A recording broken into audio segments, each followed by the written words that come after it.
नमस्कार, मैं रुपेश कुमार उड़ान आईएएस के ई लर्निंग प्लेटफॉर्म में आप सभी का स्वागत करता हूं। आज मैं आपके समक्ष भारत का जो आर्थिक भूगोल वाला जो पार्ट है, जो हम एमसीक्यू श्रृंखला जो चला रहे हैं, उसके तहत आज हम भारत का आर्थिक भूगोल, जिसके अंतर्गत मुख्य रूप से अगर बात करें आर्थिक भूगोल में सामान्य तौर पे सबसे पहला जो आता है वो होता है खनिज संसाधन। खनिज संसाधन ये सबसे मेन होता है। साथ साथ दूसरा जो आता है आर्थिक भूगोल में वो है आपका उद्योग संसाधन। उद्योग संसाधन। तीसरा जो आता है आर्थिक भूगोल के अंतर्गत वो है ऊर्जा संसाधन। ऊर्जा संसाधन। और चौथा मेन आता है आपका परिवहन। परिवहन। और अंतिम में हम पढ़ते हैं क्या? भारत की कृषि। ये जो टॉपिक है आपका, अगर हम देखें, अगर आने वाले जो एग्जाम्स हैं, जैसे कि हम बात कर रहे थे परिचारक वगैरह का, तो आप परिचारक की अगर तैयारी कर रहे हैं तो उस परिचारक में जो आपका सिलेबस है, पाठ्यक्रम, तो आप प्रयोगशाला परिचारक, हाल ही में अभी सरकार की द्वारा बताया गया है कि नवंबर माह में इनकी परीक्षा आयोजित की जा सकती है, संभावना है वहां पे। तो इस परिचारक का सिलेबस हम देखे थे 60 अंक। 60 अंक का होगा आपका विज्ञान का। विज्ञान 10वीं स्तर तक का है, ये भी 10वीं स्तर तक का। साथ साथ 40 अंक का होगा सामान्य अध्ययन। और इस सामान्य अध्ययन में मुख्य रूप से एक है भारत का भूगोल। भारत का भूगोल। साथ साथ दूसरा दिया है छत्तीसगढ़ की सामान्य जानकारी। तो ये जो भारत का जो भूगोल है, इसमें से जो कहीं ना कहीं ये जो 40 अंक है, कुछ ना कुछ तो इसमें से भी आएगा कहीं ना कहीं वहां पे। तो ये जो 40 अंक का जो आपका है, उसमें से हम मान के चल सकते हैं कि लगभग 10 से जो 15 प्रश्न होंगे वो कहाँ से आएंगे? भारत के भूगोल से आएंगे। बाकी जो आपका छत्तीसगढ़ का है, इसमें से हम मान सकते हैं 15 से 20 क्वेश्चन, क्योंकि एक तीसरा पॉइंट और है, छत्तीसगढ़ व भारत का समसामयिकी। समसामयिकी करके ये भी है कहीं ना कहीं वहां पे वो। तो इन तीनों को मिलाकर कितने अंक का होगा? वो 40 अंक का। तो भारत के भूगोल से कितने आने वाले हैं? लगभग 10 से 15 प्रश्न। ये संभावना व्यक्त की जा रही है, ऐसा वहां पे स्पेशल लिखा नहीं गया है कि भारत के भूगोल से इतने आएंगे या छत्तीसगढ़ से इतना पॉइंट आने वाले। इन तीनों को मिलाकर लिखा है सामान्य अध्ययन, और उसमें से आएंगे कितने अंक का? 40 अंक। तो हम इसी की तैयारी के लिए आपके समक्ष लाए हैं भारत का एमसीक्यूज वहां पे। इसके अलावा अगर आप तैयारी कर रहे होंगे प्रयोगशाला तकनीशियन का, लैब टेक्नीशियन का, तो उसमें भी आप अगर देखे होंगे 60 अंक का जो है वो आपका विज्ञान है। और ये विज्ञान 11वीं और 12वीं स्तर तक का कहीं ना कहीं। और जो 40 अंक है, इसमें भी क्या दिया गया है? सामान्य अध्ययन। और सामान्य अध्ययन में एक है आपका पुनः भारत का भूगोल। भारत का भूगोल। एक है छत्तीसगढ़ की सामान्य जानकारी, और एक है आपका कंप्यूटर। इतना मिला के कितने अंक हैं ये? 40। और कंप्यूटर जो है 20 अंक है, और इन दोनों को मिलाकर फिर से कितने हैं आपके? 20 अंक है। ये ध्यान रखेंगे, इस 40 अंक में 20 अंक कंप्यूटर है, फिर से 20 अंक कितने होगा? भारत का भूगोल और छत्तीसगढ़ की सामान्य जानकारी। इतना मिला के फिर से आपका 20 अंक है। इसके अलावा ये जो आप 60 अंक का विज्ञान जो पढ़े हो, इस विज्ञान पे एक आपका भूगोल भी है, अलग से भूगोल है। और तो यहाँ पे भी आपका प्रश्न बन सकते हैं और यहाँ पे भी प्रश्न बन सकते हैं। लेकिन अगर देखा जाए, इसकी परीक्षा तिथि तो बहुत ही पास है, 29 सितंबर को पेपर है। इसकी तैयारी तो आप नहीं कर पाएंगे, लेकिन एमसीक्यूज काम आ सकते कहीं ना कहीं पे। उसके अलावा ये जो आपका परिचारक का जो परीक्षा होगा, इसमें आपका 10 से 15 अंक की तैयारी कहीं ना कहीं ये होने वाला है, और वो आर्थिक भूगोल से ही प्रश्न उठाएंगे। अभी आप देखे होंगे हॉस्टल वार्डन वाला, उसमें 2 क्वेश्चन आया था, आर्थिक भूगोल से संबंधित है, और ये आपका नदी वगैरह से आया था। ये ध्यान रखेंगे। तो यहाँ पे एक टॉपिक है खनिज संसाधन, उद्योग संसाधन, ऊर्जा संसाधन, परिवहन, और एक कृषि। आज हम इन 5 टॉपिक से कुछ कुछ महत्वपूर्ण प्रश्नों का एमसीक्यूज करने वाले हैं, व्याख्या के साथ कहीं ना कहीं वहां पे। ठीक है, तो आप आगे बनिए रहेगा, हम कंटिन्यू आगे बढ़ते जाएंगे। वीडियो में आगे बढ़ने से पहले एक जानकारी देना चाहूंगा आप सभी को। हमारे उड़ान IAS एकेडमी के द्वारा नया बैच लॉन्च किया जा रहा है। एक जो बैच है आप सभी के लिए होगा छत्तीसगढ़ व्यापम के द्वारा जो भर्ती ली जाती है, जैसे सब इंस्पेक्टर का कुछ आया नोटिफिकेशन, आबकारी आरक्षक का बीच में चर्चित था, RI, पुलिस आरक्षक, जितने भी अन्य व्यापम के जो परीक्षा होते हैं सभी के लिए एक बैच प्रारंभ किया जा रहा है 23 सितंबर से। और यह बैच का जो समय होगा 11 बजे से 2 बजे के बीच। ये हमारा जो बिलासपुर की जो शाखा है वहां पे आयोजित की जाएगी। मुख्य रूप से यह ऑफलाइन के साथ साथ आपको सभी को ऑनलाइन सुविधा भी उपलब्ध करवाया जाएगा। इसके अलावा एक दूसरा बैच है हमारे यहाँ जो कि रेलवे को लेकर है। अभी हाल ही में आप सुने होंगे कि भारतीय रेलवे के द्वारा 11,558 पदों की घोषणा की गई और छत्तीसगढ़ में ऐसा आप सभी के लिए पहला मौका है कि उड़ान IAS एकेडमी आप सभी के लिए रेलवे के एग्जाम के लिए, खास तौर पे हम बात करें भर्ती परीक्षा जो हो रही है रेलवे का, इतने सारे पोस्ट हैं उसके लिए लेके आ रहे हैं। यह जो बैच होगा 25 तारीख से चालू हो रहा है। यह बैच कब चालू होगा? 25 तारीख को। इसका समय होगा शाम को 4:30 से 6:30 बजे के मध्य होगा। तो आप ध्यान रखेंगे यह जो बैच है व्यापम वाला बिलासपुर की शाखा पे है और ये आपका रेलवे वाला जो है आपका रायपुर के हेड ऑफिस में है। इसका समय शाम को 4:30 से 6:30 है और ये दोपहर का है आपका 11 बजे से 2 बजे के बीच। दोनों बैच कहीं ना कहीं ऑफलाइन के साथ साथ ऑनलाइन भी सुविधा आपको मिलने वाली है, तो आप जल्द से जल्द अपना पंजीयन करवा लीजिएगा। ठीक है, तो आगे हम बढ़ते हैं अपने वीडियो की ओर। चलिए हमारा पहला प्रश्न देखते हैं आर्थिक भूगोल संबंधित। निम्नलिखित में भारत का कौन सा राज्य तांबे का सबसे बड़ा उत्पादक माना जाता है? तो आर्थिक भूगोल के अंतर्गत मैंने आपको पहला ही पॉइंट बताया था खनिज संसाधन। तो ये जो खनिज संसाधन जो प्रश्न आए हैं ये पूछा गया है तांबे के उत्पादन को लेकर। तो तांबे के उत्पादन में 2 जगह बहुत फेमस है। एक का नाम है मलाज खंड बालाघाट वाला और एक का नाम है खेतड़ी राजस्थान वाला। तो ये दोनों किसके लिए जानी जाती है? तांबे के उत्पादन के लिए। और यहाँ पे सबसे बड़ा उत्पादन बोल रहे हैं तो सर्वाधिक उत्पादन कहाँ से होता है? मलाज खंड। कहाँ पे है ये? बालाघाट के मध्य प्रदेश। ये ध्यान रखना है। तो यहाँ पे ऑप्शन देखिए आप, मध्य प्रदेश यहाँ पे दिया गया है, राजस्थान भी दिया गया है, खेतड़ी कहाँ पे है? राजस्थान, ध्यान रखेंगे। लेकिन यहाँ पूछा गया है सबसे बड़ा उत्पादन कहाँ से होता है, तो आपको याद रखना है कौन सा राज्य होगा? मध्य प्रदेश में होगा। ठीक है, चलिए पहला प्रश्न हुआ। बढ़ते हैं अगले प्रश्न की ओर। तालचेर प्रसिद्ध कोयला क्षेत्र है। जैसे कि हम बात करें कोयला क्षेत्र का, कोयला जो है मुख्य रूप से एक आप चट्टान पढ़ते हैं गोंडवाना, इस गोंडवाना क्रम की चट्टान से हमको प्राप्त होता है कोयला खनिज। इससे हमको मिलता है कोयला। और कोयला के भी अलग अलग टाइप्स होते हैं, आप पढ़ेंगे वहां पे कहीं ना कहीं वहां पे वो। तो हमको ये कहां से प्राप्त होता है सर्वाधिक तौर पे? तो आप पढ़ते हो पश्चिम बंगाल, झारखंड, ओडिशा, छत्तीसगढ़। यही जो 4 राज्य है सबसे ज्यादा क्या उत्पादन करता है? कोयले का। यहाँ पे पूरा कोयले का भंडारण है कहीं ना कहीं। तो यहाँ पे पूछा गया तलचर। तो ये जो उड़ीसा जो राज्य है, उड़ीसा, यहाँ पे एक क्षेत्र है तलचर और इसी तलचर क्षेत्र में पाया जाता है क्या? कोयला। जैसे एग्जाम्पल की हम बात करें छत्तीसगढ़ का, तो छत्तीसगढ़ में आप पढ़ते हो कौन सा? कोरबा, रायगढ़, हल्द्वानी बेसिन, कहीं नहीं कि रामपुर वाला बेसिन। तो उसी प्रकार उड़ीसा का फेमस जगह कौन सा है? तलचर है। तो पूछा गया कहाँ पे है, तो आप क्या लेंगे? आंसर डी आंसर लेंगे। ध्यान रखेंगे यहाँ पे, है ना। छत्तीसगढ़ में जैसे आप पढ़ते हो रायगढ़ वाला, कोरबा वाला, हल्द्वानी बेसिन, रामपुर, सरगुजा, ये सब पढ़ते हो ना, सेम उसी प्रकार उड़ीसा पे जगह कौन सा है? तो आपका ये तलचर है। ध्यान रखेंगे आप। ठीक है, चलिए अगला प्रश्न देखते हैं।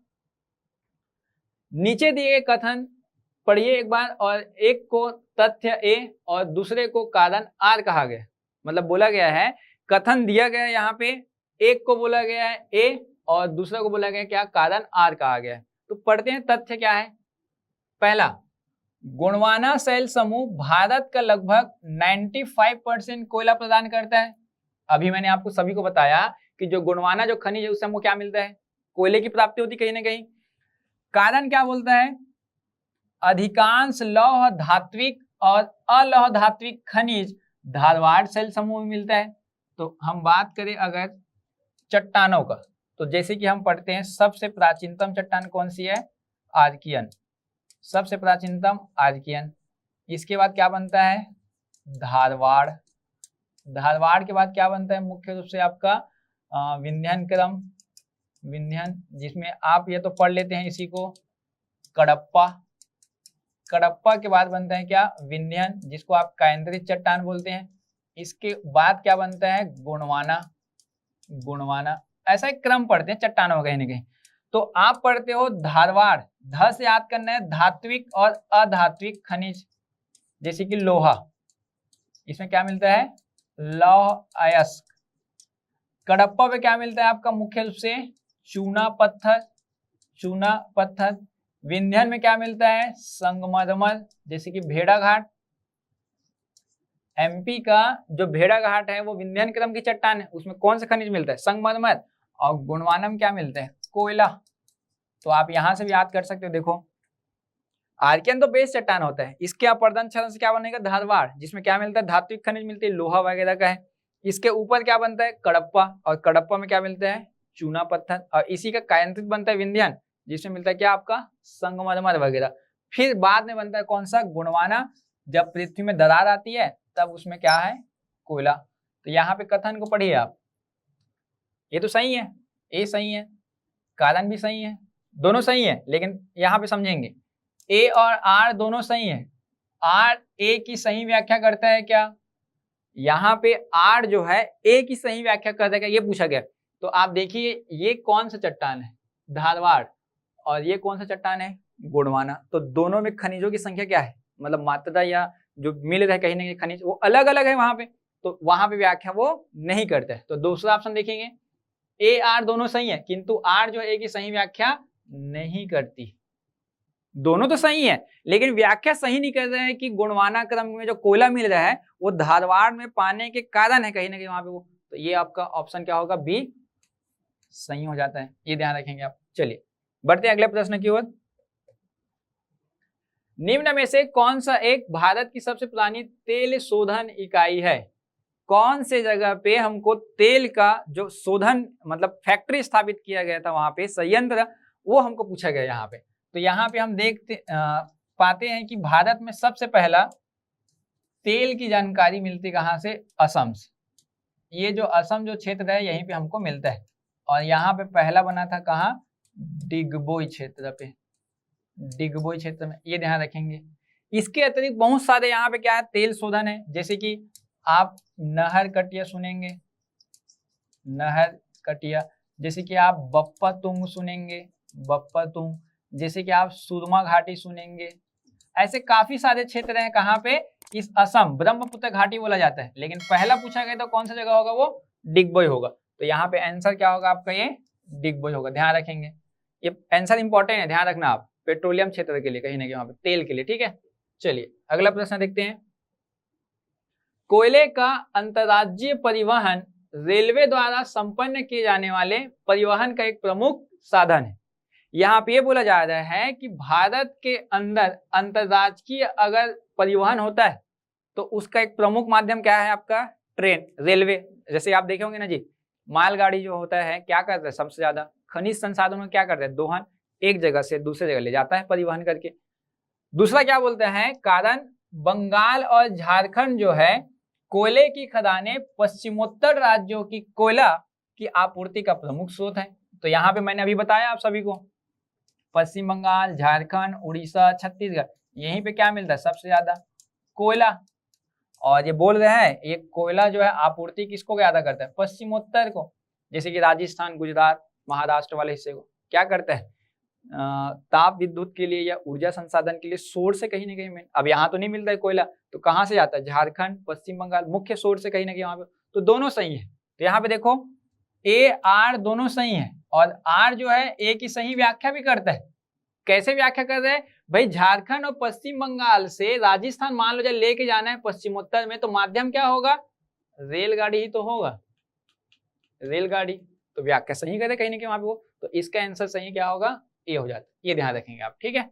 चलिए बढ़ते हैं अगले प्रश्न की ओर। हाइड्रोजन विजन 2025 संबंधित है। भारत सरकार के द्वारा वर्ष 2000 में क्या किया गया था? पेट्रोलियम भंडारण को लेकर एक विजन, एक लक्ष्य तैयार किया गया था, निर्धारित किया गया था वर्ष 2000 में। इसे माना जाता है जो एक विकल्प के रूप में ऊर्जा संसाधन को चुना गया, विकल्प के रूप में पेट्रोलियम को भविष्य के लिए कहीं ना कहीं यहाँ पे वो कब किया गया था, 2000 में। यहाँ पे बोला गया कि 2005 आते तक हम लोग करेंगे कितना, इसका 25%। 2010 में बोला गया कितना किया जाएगा, 50%। और 2015 में बोला गया कितना करेंगे, 75%। और 2025 आते आते 100% आपका जो विजन है क्या हो जाएगा, पूरा। तो ऐसा निर्धारित किया गया था। किसके लिए था ये हाइड्रोजन विजन 2025? तो एक शब्द में याद करना है, पेट्रोलियम उत्पाद के भंडारण। मतलब जो पेट्रोलियम उत्पाद का जो भंडारण है उसको एक विकल्प के तौर पे आपको लेके चलना है, ऐसा एक लक्ष्य रखा गया था। कब, 2000 में। ये 2025 के लिए है कहीं ना कहीं वहां पे।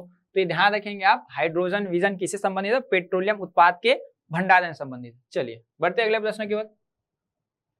निम्नलिखित कथनों पर विचार कीजिए। पहला, प्राकृतिक गैस गोंडवाना स्तरों पर पाई जाती है क्या? मैंने बताया गोंडवाना में कोयला मिलता है, ध्यान रखेंगे, प्राकृतिक गैस नहीं मिलता है। प्राकृतिक गैस कहाँ पे मिलता है, अपतटीय क्षेत्र में मिलता है, अपतटीय क्षेत्र में। पहला तो गलत हो गया। अभ्रक प्रचुर मात्रा में कोडरमा में पाया जाता है क्या? और ये है कहाँ पे, झारखंड पे।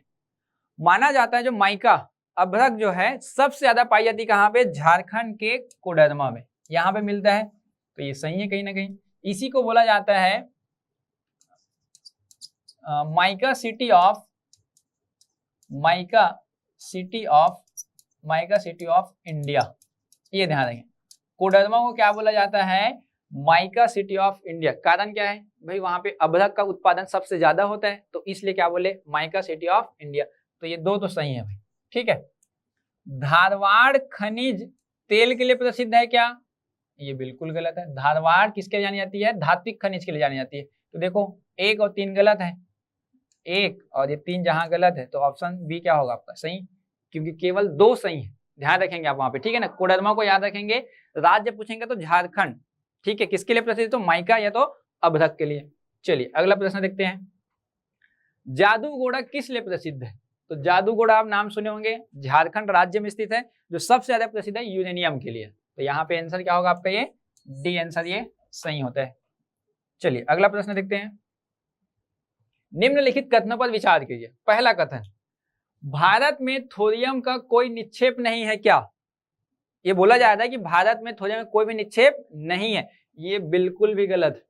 भारत में थोरियम पाया जाता है, यहाँ पे तो है ही नहीं बोल दिया। केरल का मोनोजाइट बालू का मतलब रेत यूरेनियम में होता है, जैसे कि हम पढ़ते हैं ना कि जो केरल का जो तट है, यहाँ की जो बालू पाई जाती है इसमें क्या क्या मिलता है, थोरियम सबसे ज्यादा, थोरियम, सीरियम और एक क्या मिलता है कुछ मात्रा में यूरेनियम। तो ये जो हिस्सा है कहाँ पे मिलता है, केरल के तट पे, जो मोनोजाइट जो बालू का रेत होती है उसमें मिलता है कहीं ना कहीं वहां पे वो। तो देखो पहला तो गलत होगा, दूसरा क्या है आपका सही है। तो ऑप्शन देखिए यहाँ पे, उपयुक्त कथनों में से कौन सा सही है बोला है, तो केवल बी सही है।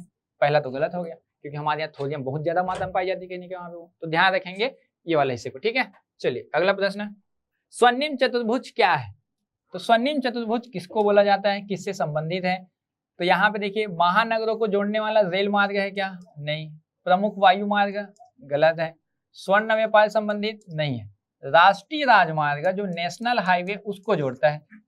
अब चतुर्भुज नाम क्यों पढ़ा गया, तो आप पढ़ेंगे भारत के 4 महानगर। देखिए यहाँ पे एक है आपका दिल्ली, दूसरा है आपका बम्बई जिसको आप मुंबई बोलते हो, तीसरा महानगर है मद्रास जिसको आप चेन्नई बोलते हो, और एक है आपका मुख्य रूप से कलकत्ता। तो देखो इन चारों महानगर को जो जोड़ने वाला हाईवे है वो क्या बनेगा, चतुर्भुज बना कि नहीं। यहाँ पे देखिए आप ये वाला हिस्सा, तो इसी को क्या बोला जाता है, स्वर्णिम चतुर्भुज। ध्यान रखें, इसका जो टोटल लंबाई है लगभग 5800 किलोमीटर है। ध्यान रखें, टोटल बता रहा हूँ 5800 कुछ किलोमीटर है, 46 के आसपास है।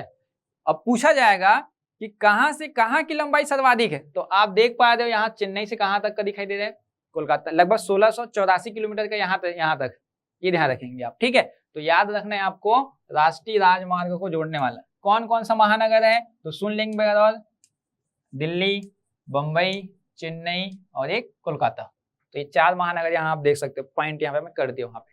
ठीक है, चलिए अगले प्रश्न देखते हैं। सूची 1 और सूची 2 से सुमेलित कीजिए तथा सूचियों के नीचे दिए गए कूट का सही प्रयोग करके उत्तर का मिलान कीजिए। तो देखते हैं यहाँ पे कौन कौन सा है। पहला सूची 1 को देखते हैं, सूची 2 को यहाँ पे, ठीक है ना। तो एक जगह दिया है गुरु महासानी, तलचर, जादूगोड़ा और जावर। ऐसे क्वेश्चन को कैसे बनाया जाता है सुनेंगे ध्यान से। अगर आपको चारों ऑप्शन पता नहीं है तो आपको ये देखना है कौन सा आपको पता है। जैसे कि तलचर मैंने बताया था किसके लिए था, कोयले के लिए, तो देखो बी का 4। जादूगोड़ा मैंने बताया था किसके लिए, यूरेनियम के लिए। अब देखिए बी का 4 देख सकते हैं आप लोग, एक यहाँ पर है और एक यहाँ पर है। अब देखो सी का 2 कहाँ पे है, तो सी का 2 देखिए आप लोग यहाँ पे है, यहाँ तो है नहीं, तो ये वाला तो गलत हो गया। अब दूसरा मैच कीजिए, गुरु महासानी ए का 3, ये देखिए लोहा के लिए है, और डी का 1, यहाँ पे देखिए डी का 1, तो आंसर क्या होगा ए, क्योंकि आप पढ़ते हो जावर खान राजस्थान मुख्य रूप से चांदी सीसा इसके लिए प्रसिद्ध है कहने के यहाँ पे वो, तो इसका आंसर क्या होगा आपका, ये ए आंसर सही होगा, ध्यान रखेंगे आप। ठीक है, चलिए अगला प्रश्न देखते हैं। सेम ये भी है, सूची 1 और सूची 2 दिया गया, दोनों को क्या करना है वहां पे, सुमेलित करना है वहां पे। चलिए देखते हैं एक एक करके। यहाँ पे हो, ये मुख्य रूप से दिया है परमाणु ऊर्जा गृह को लेकर, ठीक है ना। तो गुजरात, कर्नाटक, राजस्थान, उत्तर प्रदेश। गुजरात में कौन सा स्थित है, तो काकड़ापाल, तो ए का 2, तो देखिए ए का 2 कहाँ पे, केवल एक जगह मैच हो रहा है। कर्नाटक में कौन सा है, कैगा, यहाँ पे देखिए बी का 4। राजस्थान में कौन सा है आपका, ये रावत भाटा, और उत्तर प्रदेश में कौन सा है, नरौदा। तो आपका ऑप्शन नंबर क्या होगा, सी। इंपॉर्टेंट, ध्यान रखेंगे, डायरेक्ट क्वेश्चन पूछा जाता है कि कौन सा कहाँ पे है। रावत भाटे में पूछा गया था कि रावत भाटा जो है कौन से राज्य में, कोटा मेन कहाँ पे है, ये कोटा किसके सहयोग से बना था, तो एक बार आया था कनाडा के सहयोग से बना था करके। तो कनाडा के सहयोग से स्थापित परमाणु ऊर्जा गृह कहाँ पे है, डायरेक्ट आपका आंसर कौन सा, राजस्थान, रावत भाटा। ठीक है, चलिए अगला प्रश्न देखते हैं। ऊर्जा गंगा परियोजना निम्नलिखित में से कौन से कथन सही है। ऊर्जा गंगा एक परियोजना चालू किया गया था 2016 के आसपास, 24 अक्टूबर 2016 के आसपास, ठीक है। तो उससे संबंधित कौन सा देखते हैं यहाँ पे। तो पहला कथन, यह गैस पाइपलाइन परियोजना है, बिल्कुल सही है, ये गैस पाइपलाइन बिछाई गई थी इस योजना के तहत। अक्टूबर 2016 मैंने बताया 24 अक्टूबर को चालू किया गया था, ये भी सही है। यह ईरान से भारत तक फैली है क्या, नहीं, ये गलत है। यह जो है मुख्य रूप से उत्तर प्रदेश से लेकर बिहार से लेकर पश्चिम बंगाल और ओडिशा, ये यहाँ से क्या है, एक गैस पाइपलाइन सुविधा है जो वहां पे पूर्ति करता है चारों राज्यों को। तो ऑप्शन नंबर 3 तो गलत है, तो जहां जहां 3 है देखो गलत कर दो उसको, बचा कौन सा, 1 और 2। तो ऑप्शन नंबर बी क्या है आपका, सही है कहीं ना कहीं। जब ईरान गलत है तो जो ऑप्शन जहां जहां 3 है वो गलत ही हो गए भाई, विलोपित पद्धति से बना सकते हैं कहीं ना कहीं इसको। ठीक है, चलिए अगला प्रश्न देखते हैं। सूची 1 को सूची 2 से सुमेलित किया। देखिए मैं क्वेश्चन जानबूझ के ऐसा उठाया हूं ताकि आपको एक ही प्रश्न में सभी चीजें थोड़ा सा ध्यान रहे। ऐसा नहीं कि वन लाइनर फैक्ट उठा दिया जाता है फिर आप बना लो उसको कहीं ना कहीं, तो एक क्वेश्चन से आपको कुछ चीजें पता चल जाती है कहीं ना कहीं वहां पे। ठीक है, तो चलिए सुनते हैं। यहाँ पे पहला है एल्यूमिनियम कंपनी को लेकर, यहाँ पे पहला बाल्को। बाल्को हम ऐसा लिख सकते हैं, भारत एल्यूमिनियम कंपनी लिमिटेड। तो बाल्को कहाँ पे है, छत्तीसगढ़ राज्य, कोरबा। तो यहाँ पे ए का क्या होगा, 2। देखिए ए का 2 यहाँ भी है, यहाँ भी है। दूसरा है आपका हिंडाल्को। हिंडाल्को कहाँ पे है, उत्तर प्रदेश के रेणुकूट पे। तो देखिए बी का 4 यहाँ है और यहाँ भी है। अब 2 ऑप्शन में फंस गए आप। फिर इंडियन एल्यूमिनियम की बात करें तो ये है आपका कहाँ, उड़ीसा के हीराकुंड में। तो यहाँ पे देखो सी का 1। और नेशनल एल्यूमिनियम कहाँ है, उड़ीसा के कोरापुट। तो ये आपको पढ़ना पड़ेगा कहीं ना कहीं। तो इसका जो सही आंसर क्या होगा आपका, ये बी हो, ध्यान रखेंगे। इसी प्रकार एक मालको भी है, मालको, और ये कहाँ पे है, मद्रास पे है। ये भी क्वेश्चन आता है कहीं ना कहीं। किसके सहयोग से बना था, ये इटली के सहयोग से बना था। जैसे कि आप कोरबा पढ़ते हो किसके सहयोग से, रूस और हंगरी के सहयोग से, रूस और हंगरी के सहयोग से। ऐसा क्वेश्चन आता है कहीं ना कहीं वहां पे। तो हम जैसे कि इंडाल्को की बात करें, इंडाल्को, तो ये किसके सहयोग से बना था, कनाडा के सहयोग से बना था। ये ध्यान रखना है आपको कहीं ना कहीं। तो ऐसे क्वेश्चन फंस जाते हैं कि कोरबा में जो बना है आपका बाल्को किसके सहयोग से, रूस और हंगरी। माल्को मद्रास में जो बना है किसके सहयोग से, इटली। हिंडाल्को जो बना है किसके सहयोग से, कनाडा। ऐसा करके आता है। जैसे हिंडाल्को हिंदुस्तान एल्यूमिनियम, यहाँ पे लिखा है हिंडाल्को, हिंडाल्को ये किसके सहयोग से बना है, तो ये बना है यूएसए के सहयोग से कहीं ना कहीं। ऐसा 2-4 क्वेश्चन आपको पूछा जा सकता है, कौन किसके सहयोग से स्थापित किया गया। जैसे स्टील प्लांट में आता है, भिलाई स्टील प्लांट की बात करें तो वो सोवियत संघ रूस के सहयोग से बने कहीं ना कहीं, तो वो क्वेश्चन बनता है कहीं ना कहीं वहां पे, तो ध्यान रखेंगे उन चीजों को।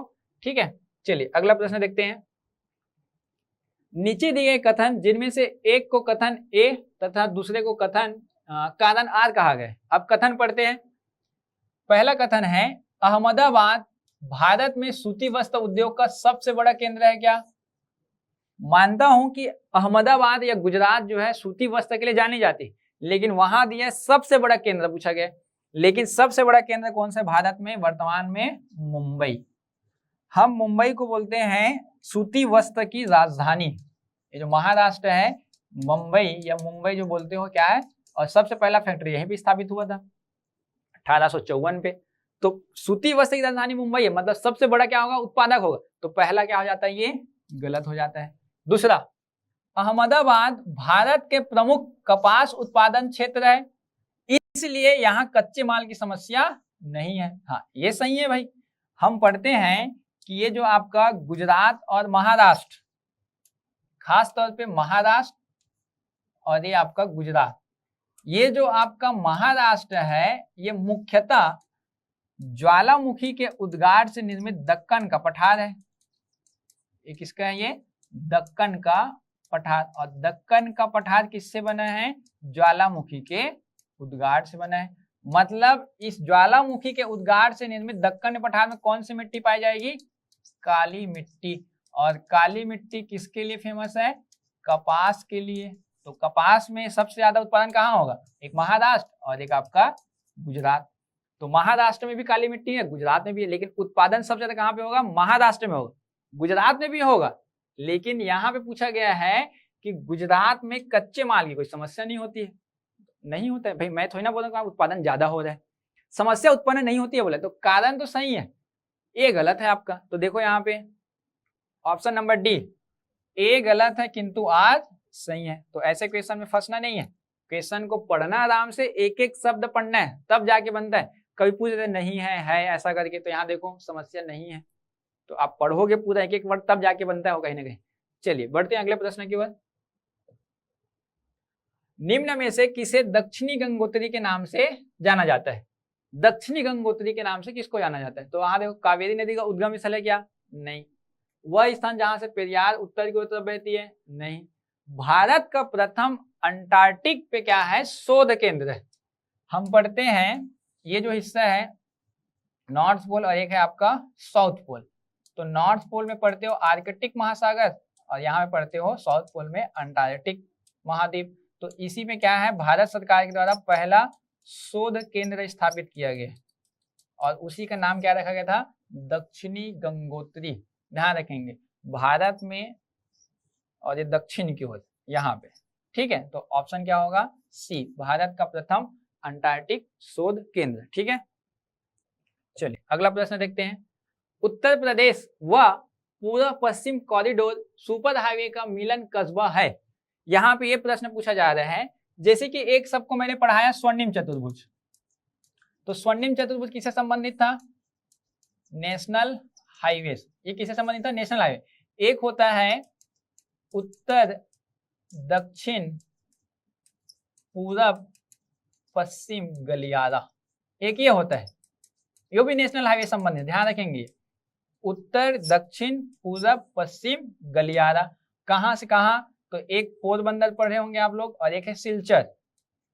और पोरबंदर कहाँ पे है, गुजरात पे, और सिलचर कहाँ पे है, असम वाले पूर्वोत्तर राज्य में। और नीचे कौन सा है, कन्याकुमारी, कन्याकुमारी। और ये कौन सा है, जम्मू एंड कश्मीर। तो यहाँ पे क्या पूछा गया है, ये जो उत्तर दक्षिण और पूरब पश्चिम जो गलियारा है, इसका मिलान कस्बा कौन सा, मिलान बिंदु कहाँ है, तो उत्तर प्रदेश का कौन सा हिस्सा है, ये झांसी।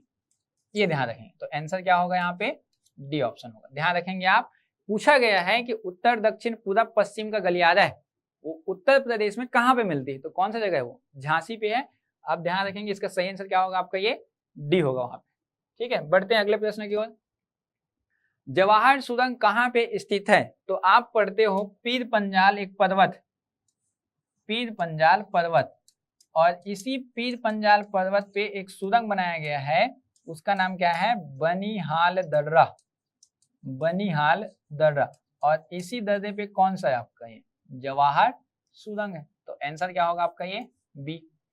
एक आप पढ़ते हो रोहतांग दर्रा, ये भी बता देता हूं यहीं पे, रोहतांग दर्रा पे कौन सा है, अटल सुरंग है, अटल सुरंग, ये ध्यान रखें, ये अटल सुरंग है और ये जवाहर।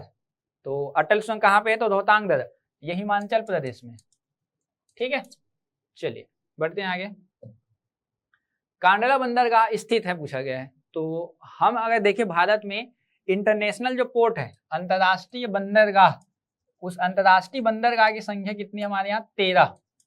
इंटरनेशनल पोर्ट कितने हैं, 13, जिसमें से पूछा गया है कि कांडला बंदरगाह कहाँ पे, तो कांडला बंदरगाह पाया जाता है कहाँ, ये जो हिस्सा है कच्छ और ये है खंभात, तो ये कच्छ की खाड़ी में कौन सा है आपका, कांडला, कच्छ की खाड़ी में कौन सा बंदरगाह है आपका, कांडला बंदरगाह। अभी नाम चेंज है इनका, दीनदयाल उपाध्याय जी के नाम पे है, दीनदयाल उपाध्याय बंदरगाह, अंतरराष्ट्रीय बंदरगाह। ध्यान रखेंगे कौन से राज्य में है ये, गुजरात में।